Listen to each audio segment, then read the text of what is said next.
Welcome back, Sunrise Daily. Now we'll take a short trip to Osun, a real quick one, to talk to the Director General Center for Credible Leadership and Citizens Awareness, Nwambu Gabriel, who is in Osun. Thank you for speaking with us, Mr. Gabriel. Thank you so much. Thanks for having me. Okay, you are on ground at this point in time that the supplementary elections, or the rerun, as some have called it, is happening. From what you see, what can you tell us? Yeah, very clearly, this is Adewale Street here in Osogbo, where election was cancelled due to the abscondment of the presiding officer. Now, the total number of registered voters here is 884. That is to say that when you compare the 7 polling units where elections were cancelled, this Adewale Street is the highest in terms of numerical strength. So apparently, activities here, like you can see, has kicked off as early as 6 a.m. You know, electorates trooped out in mass, especially women. You can see behind me. Okay, Mr. Gabriel, we would come back to you to give us an update on what's on ground, what you see, and what you think will be the end of today's exercise. But we'll come back to you in the course of the program. Let's just come back into the studio here to look at preparations for 2019. And we have here, so helping us is Emmanuel Atom, who is the presidential aspirant of the New Progressive Movement. Thank you for coming. And Dio Bush Alebiosu, former member of House of Representatives and a member of the All Progressives Congress. Thank you for joining us. So, gentlemen, it will be good to start off from the last election, which is considered a litmus test for 2019. Both of you, tell me what you think. Let me begin with you, Emmanuel. I think that there is a great level of desperation by the incumbent and what is considered the opposition party to keep Nigeria where it remained.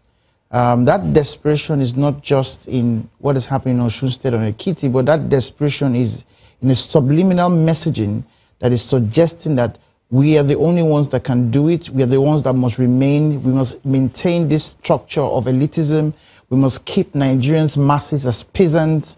We must remain a democratic, cloaked, monarchical system of governance, or noble system of governance, where the masses of the Nigerians are kept or induced in a vulnerable situation where they don't realize the power they have to make the choices, and they can be induced because they are vulnerable. So whether it's about how much they get paid or how they are getting paid, or what we've seen exactly that's just happened in Osun State, only reflects that Nigerians must arise this time to make the game different.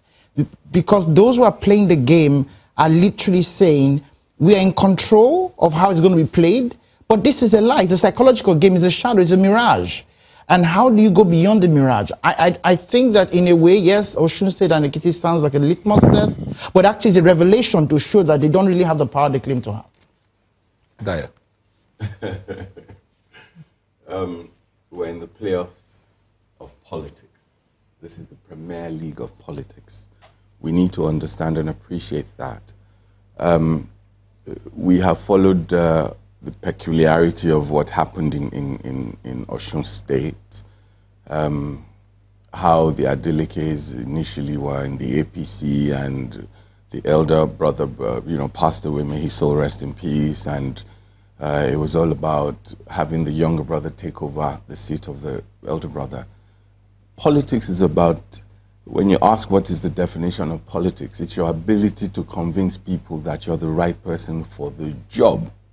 That is what politics is about. Do I agree with the choice of words to describe it as a mirage? That's the whole point. Us being here, I mean, I love what he's doing at the moment. The fact that he's bold as a young person to say, I'm going to run and contest for president. I don't have that confidence yet, so I have to applaud his confidence in doing that. But we need to understand that you're also here to make us, to let the whole world know that you're able to deliver, and I respect that.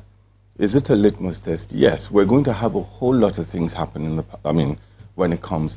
We're seeing politicking at its peak right now, where the SDP candidate is saying, you know what, I think we're able to strike a balance. It's all about moving Osun State forward, and they were able to come together and say we're willing to merge with APC and deliver Osun State. Well, at the end of the day, we'll see how it goes, but we can see politicking at its best, at its best there. No, he used some words. It says subliminal messaging from the older politicians that we are the ones that can do this. We control the game. Is it about the older politicians, or is it about APC sending that message? He used older politicians. The older politicians. What do you expect? Power is not served a la carte. If the younger generation, if we're willing to, you can testify to the fact that I've been a proponent of having a good percentage of younger people take over with the mix. The older ones are getting older. Okay, just hang your thoughts there. We'll take a moment, and when we come back, we'll be asking, the older ones are sending out a subliminal message. What are the younger ones putting forward? Do they have a message of their own? We'll be back shortly. Don't go away.